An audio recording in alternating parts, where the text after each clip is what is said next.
Oke, kami dari kelompok sistem jaringan radiologi ingin mempresentasikan sebuah sistem jaringan radiologi. Untuk kelompok kami terdiri dari saya Oka, saya Adi, saya Sadai, saya Kundi, saya Angel. Jadi di sini kami akan mengenalkan tentang radiologi. Apa sih itu radiologi? Jadi di sini radiologi adalah pemeriksaan yang menggunakan teknologi pencitraan untuk mendiagnosis suatu penyakit menggunakan teknologi pencitraan atau imaging teknologis seperti CT scan, MRI, pencitraan ultrasound yang digunakan untuk mendeteksi dan mendiagnosis kondisi kesehatan tertentu. Selanjutnya di sini adalah sistem jaringan listrik pada ruang radiologi. Yang dimaksud dengan sistem kelistrikan untuk bagian radiologi adalah mencakup ada 3 di sini, yaitu penyediaan daya listrik, pengaturan daya listrik, dan pengamanan penggunaan daya listrik untuk peralatan. Selanjutnya ini adalah gambar untuk sumber listrik yang biasa digunakan pada rumah sakit. Di sini ada dari PLN, lalu bisa menggunakan panel surya, dan di sini menggunakan generator. Selanjutnya, sistem jaringan listrik ruang radiologi. Kelistrikan ruang radiologi termasuk kategori kelompok 1. Selain mendapatkan pasokan dari sumber utama atau PLN tadi, juga harus di backup 100% oleh genset dengan waktu peralihan maksimal 15 detik. Jadi jika PLN-nya itu mati, maka harus bisa switch maksimal 15 detik. Dan disediakan kotak-kontak daya listrik yang kompatibel dengan peralatan. Lalu ruang radiologi harus menyediakan alat untuk menghindari spike dan menstabilkan listrik. Berikut ini adalah kriteria yang harus dipenuhi terkait dengan tingkat kualitas. Yang pertama adalah mutu kestabilan tegangan antara 200 volt sampai 230 volt dan frekuensinya 500 Hz. Lalu harmonisa arusnya harus di atas 5%. Dan untuk perhitungan kapasitas listrik untuk bangunan radiologi klinik adalah dengan menjumlah seluruh kebutuhan daya listrik setiap alat dan setiap ruangan secara mendetail. Sistem grounding juga harus sesuai dengan sistem penyamaan potensial pembunyian atau grounding. Lanjut. Berikutnya ada prasarana pelayanan radiologi klinik. Untuk prasarananya ada yang pertama sistem udara. Jadi di dalam sistem udara itu temperatur rata-ratanya antara 20 derajat sampai 22 derajat Celcius. Untuk kelembapan udara itu yang baik, yang standar itu 55%, dan untuk pertukaran udara dari luar per jam 2 kali, total pertukaran udara per jam 6 kali. Berikutnya ada sistem pencahayaan. Di dalam radiologi juga itu kuat penerangan atau pencahayaan ruang-ruangan adalah 300 lux minimal. Semua lampu yang digunakan itu harus dengan penutup atau cover sehingga tidak menyimpan debu. Setelah sistem pencahayaan ada sistem sanitasi yang di dalamnya ada air bersih, air kotor, dan drainase. Dalam perencanaan penyediaan dan distribusi air bersih itu untuk bangunan radiologi meliputi fungsi-fungsi ruang, kebutuhan air bersih untuk fungsi alat, kebutuhan air untuk membersihkan atau menghilangkan kontaminan, dan kebutuhan air untuk sistem pemadam kebakaran. Bangunan radiologi klinik juga harus disediakan tangki penampungan atas atau roof tank tersendiri. Jadi bila perlu itu diberi pompa yang secara langsung menyalurkan air menuju peralatan saniter. Untuk kebutuhan air bersih untuk bangunan itu antara lain dapat bersumber dari PDAM, sumur dalam, yaitu artesis dengan proses treatment, air hujan, air sungai atau sumber-sumber lainnya dengan proses treatment juga. Sistem gas medik dan vakum medik Penggunaan tabung gas medik secara langsung pada pasien tidak dianjurkan.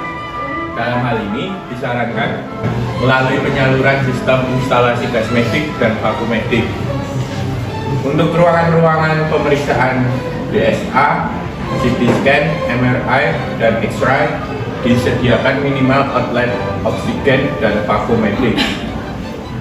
Persyaratan penggunaan dan instalasi gas medik dan vakum medik mengacu kepada peraturan perundangan. Sistem proteksi kebakaran. Sistem proteksi kebakaran yang dimaksud dalam hal ini adalah sistem proteksi kebakaran aktif pada bangunan gedung. Harus ada detektor asap pada tiap ruang radiologi.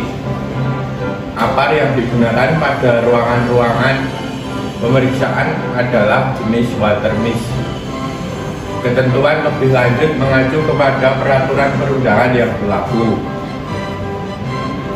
Sarana evakuasi. Untuk bangunan harus memenuhi syarat keselamatan jiwa seperti tingkat ketahanan api dan stabilitas, diantaranya desain dan pemeliharaan dapat meminimasi efek kebakaran seperti panas, asap, gas-gas. Desain bangunan harus mempertahankan keterpaduan sarana jalan keluar, antara lain pintu evakuasi tidak terkunci dan harus mengarah keluar saat dibuka. Dinding-dinding yang membatasi exit horizontal harus memiliki ketahanan api 2 jam atau lebih. Jalur evakuasi harus kontinu dan mengarah kepada bagian luar gedung atau jalan utama serta tidak boleh terhalang barang apapun. Jarak dari ruang radiologi ke pintu keluar maksimal 30 meter.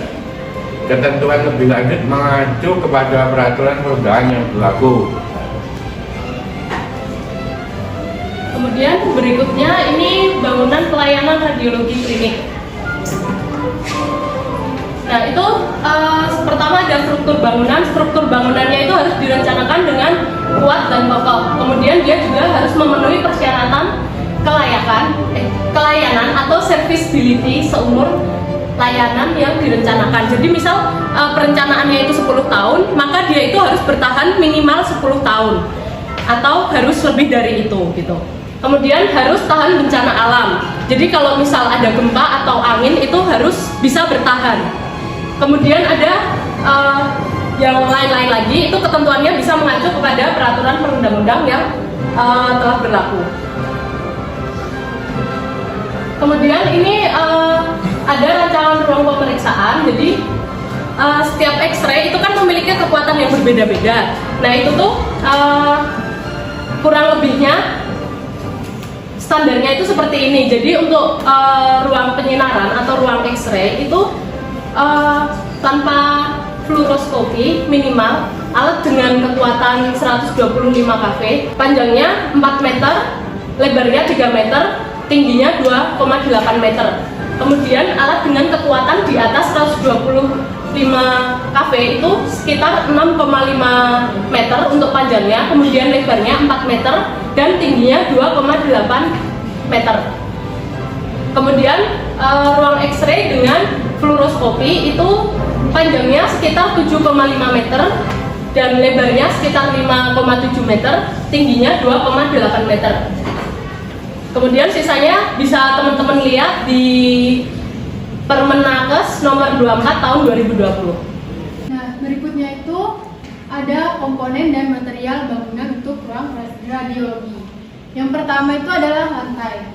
Untuk syarat-syaratnya, lantai itu harus kuat, tidak licin, permukaannya rata atau tidak bergelombang. Bahan pelapisnya itu non-korosif, tahan terhadap gesekan dan antistatis, warnanya cerah dan tidak silau. Pertemuan lantai dengan dinding disarankan menggunakan hospital clean.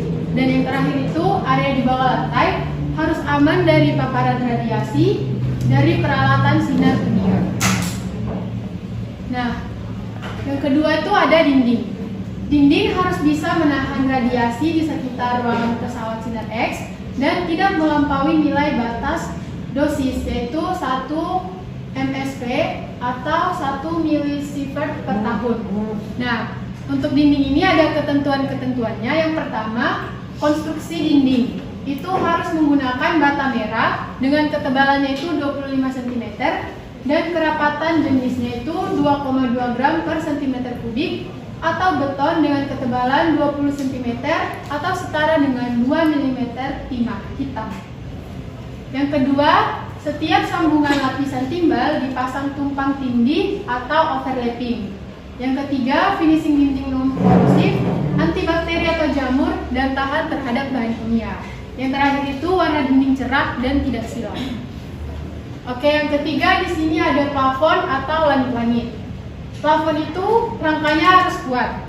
Bahan plafon juga harus non korosif dan antibakteri atau jamur.